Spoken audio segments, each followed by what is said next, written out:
அவர் சொல்லுகிறார், நீங்கள் நித்திரை பண்ணுகிறது என்ன? சோதனைக்கு உட்படாதபடிக்கு எழுந்திருந்து ஜெபம் பண்ணுங்கள் என்றார். இனி இந்த சோதனை பாதையிலே நீங்கள் சிக்கிக்கொள்ளாதபடிக்கு எழுந்திருந்து ஜெபம் பண்ணுங்கள்.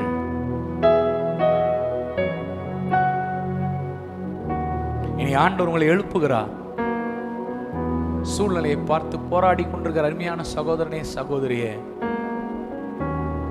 கர்த்தர் உன்னை ஊக்கமாய் ஜெபம் பண்ண சொல்லுகிறார். God is asking you to pray. ஊக்கமாய் ஆண்டவரை பார்த்து ஜெபிக்க ஆண்டவர் இன்னைக்கு உங்களை என்னையும் கர்த்தர் இன்றைக்கு ஒரு தடவை எழுப்புகிறார்.